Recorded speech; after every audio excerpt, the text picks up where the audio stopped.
মার্কেটে খেলা শুরু হয়েছে, সেটা আজকে দেখে সবাই আমরা বুঝতে পেরেছি। এতদিন ধরে যুদ্ধ নিয়ে একটা রিউমার চলছিল, সেটা কালকের পর আজকে তার এফেক্ট, শনিবার রোববার যেহেতু মার্কেট বন্ধ ছিল, তার এফেক্ট আজকে আমরা পেয়ে গেছি। এবং একটি স্টক নিয়ে আলোচনা করব যেটা একটা মিরাকেল রেজাল্ট দিতে পারে আগামী দিনে, সেরকম একটি স্টক নিয়ে আলোচনা করব। নমস্কার, Binoy Ghosh, welcome to my educational channel. আজকে যদি আমরা একটু দেখে নিই যে টোটাল মার্কেটের স্ট্রাকচারটা কীরকম ছিল। যদি আমরা দেখতে পাচ্ছি যতগুলি আমাদের সেক্টর আছে প্রত্যেকটি সেক্টর পজিটিভ। তার মধ্যে একটি সেক্টর সামান্য পরিমাণ পজিটিভ, নেগেটিভ থেকে পজিটিভ হয়েছে, that is Pharma sector.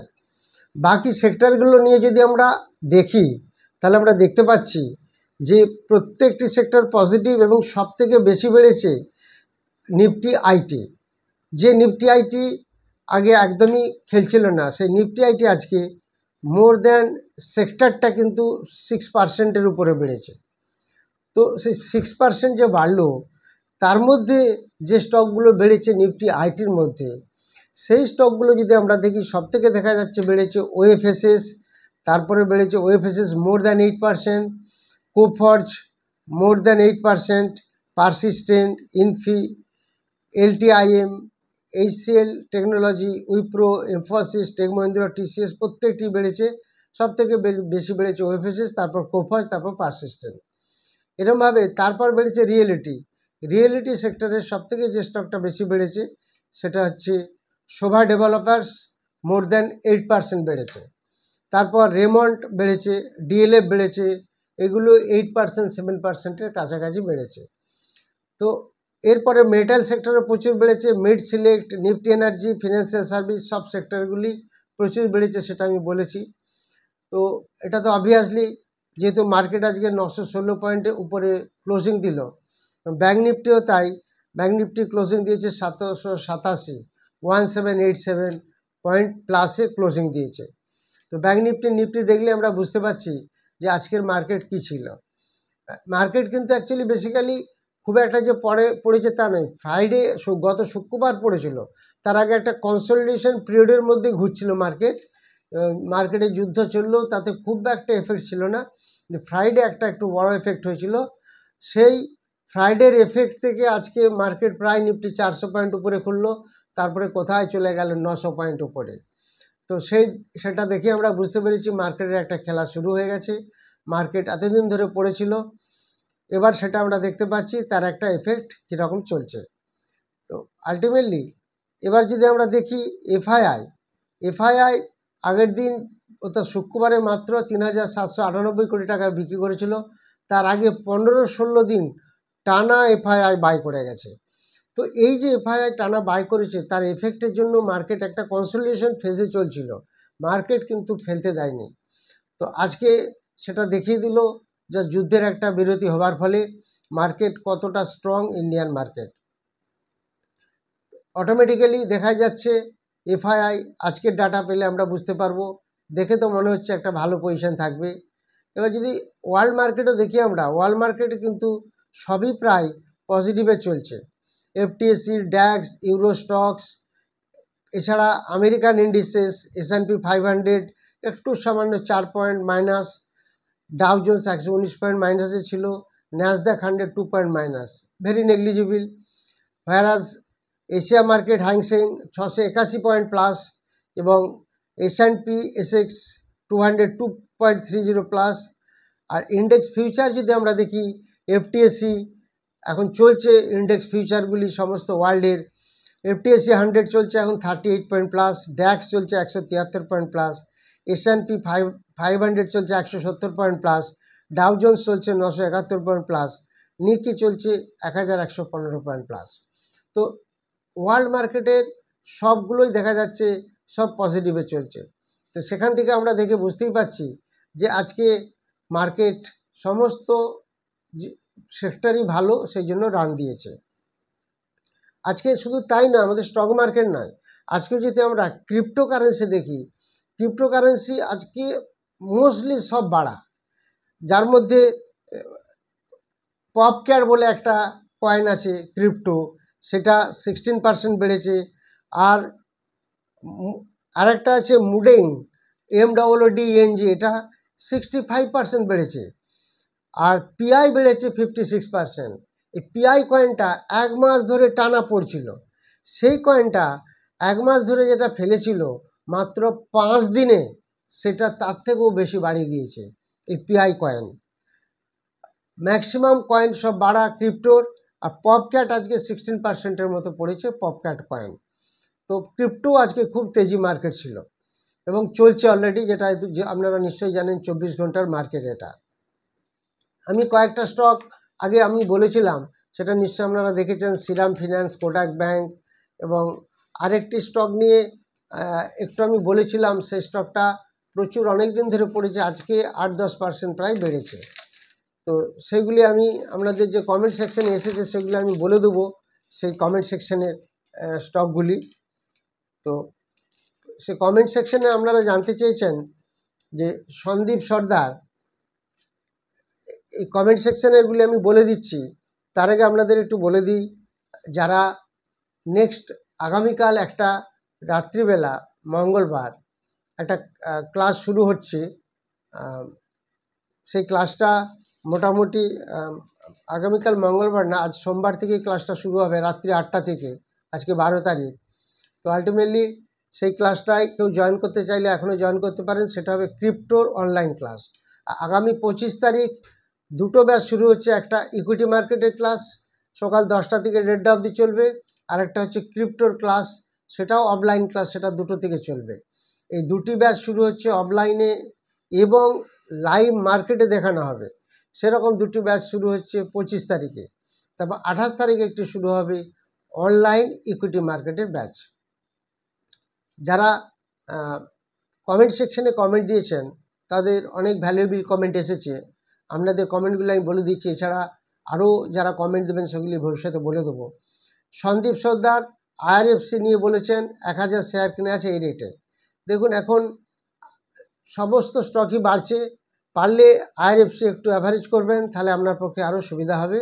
Last কোয়ার্টারে প্রফিট জাস্ট খুব সামান্য পরিমাণে এক্সট্রা হয়েছে।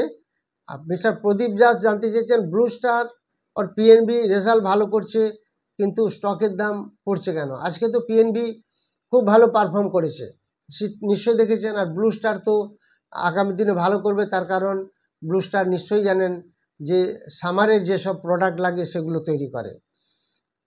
ওম প্রকাশ মাহাতো জানতে চেয়েছেন রবীন্দ্র এনার্জি লং টার্মে কি জন্য নেওয়া যেতে পারে। দেখুন এই যে স্টকটার কথা বলেছেন রবীন্দ্র এনার্জি, এই স্টকটার বুক ভ্যালু মাত্র 9, যেখানে স্টকের দাম প্রায় 100 টাকার উপরে, তো সেইখানে বুক ভ্যালু মাত্র 9, এটা লং টার্মের জন্য খুব একটা ভালো হবে বলে মনে হচ্ছে না। যদিও এফআইআর কাছে সামান্য পরিমাণ আছে, ডিআইও আছে, সেই হিসাবে কিন্তু প্রফিটও বেড়েছে, কিন্তু লং টার্মের জন্য এই স্টক খুব একটা ভালো বলে আমার মনে হচ্ছে না। কল্যাণ চ্যাটার্জি জানতে চেয়েছেন tell me something about rights তো ভালো শেয়ার, আমরা সবাই জানি, এবং এটার সম্বন্ধে বলার কিছুই নেই। এটা ডেপ্ট ফ্রি একটা কোম্পানি, এফআইআর কাছে 3.33%, ডিআর কাছে 8.66% আছে, প্রফিটটা একটু স্লাইটলি কমেছে। আবির দেবনাথ জানতে চেয়েছেন গোল্ড বীজ অ্যান্ড সিলভার বীজ যদি আমি কিনি, দাম যদি পড়ে, তাহলে এটা ভালো না খারাপ, বা এটা ট্যাক্সের ব্যাপারে যদি বলেন। দেখুন গোল্ড বীজ বা সিলভার বীজ এগুলো বেশ পরিমাণ বেড়েছে, এগুলোকে ওভারবট ওভারসোল্ড দেখে আপনাকে কেনাবেচা করতে হবে, তাহলেই দেখবেন আপনি প্রফিট পাবেন। আর ট্যাক্সের ব্যাপার যদি বলেন, ট্যাক্সে তো আপনার লং টার্ম শর্ট টার্ম আপনি কীভাবে বিক্রি করছেন, কতদিন পরে বিক্রি করছেন, তার উপর ট্যাক্স লাগু হবে। আর এখন তো 12 লাখ অবধি ট্যাক্স ছাড় আছে, সেটা নিশ্চয়ই জানেন, এটা নিয়ে খুব একটা প্রবলেম হবে না। আগে ইনকাম করুন, ট্যাক্স নিয়ে অত চিন্তা করার ব্যাপার নেই। সুনীল মণ্ডল জানতে চাই যে হ্যাভেলস 1597 করে কেনা আছে, এখন কি অ্যাভারেজ করব। হ্যাভেলস তো কাছাকাছি দাম চলছে, এক্ষুনি অ্যাভারেজ করার মতো প্রয়োজন তো নেই। যদি 10 to 20% পড়তো, 20%-এর নিচে, তাহলে একটু অ্যাভারেজ করার ব্যাপার থাকতো। চঞ্চল নাগ জানতে চেয়েছেন জিন্দাল স্টক কিনে 3 দিনেই 14% কারেকশান এসেছে, এখন কি করা উচিত।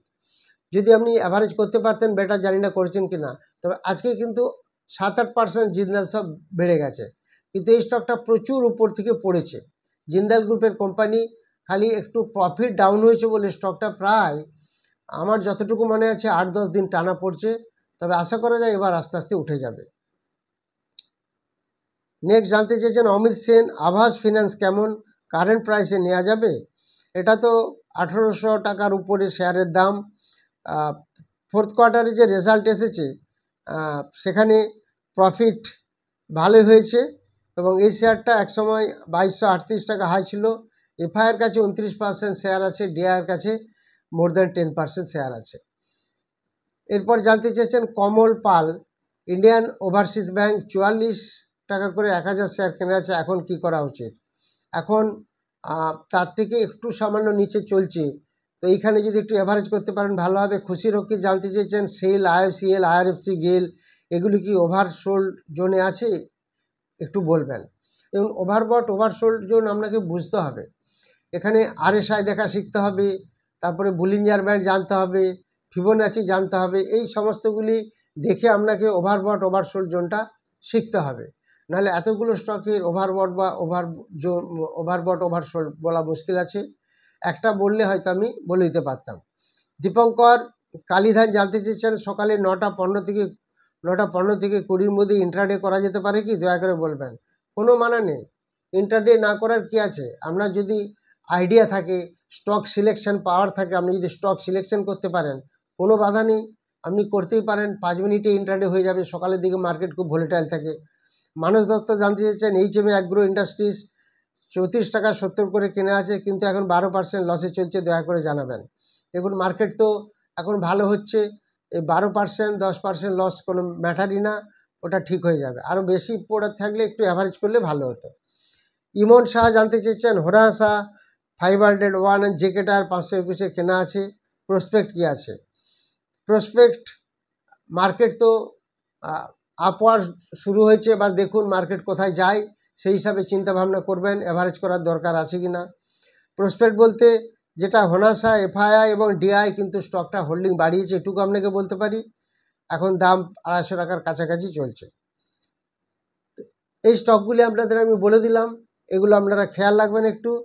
আর একটা rail infrastructure company GR infra project limited একটা বড় অর্ডার পেয়েছে, 16,887 কোটির একটা অর্ডার বুক হয়েছে, এটা একটা নিউজ আছে, এগুলো খেয়াল রাখবেন।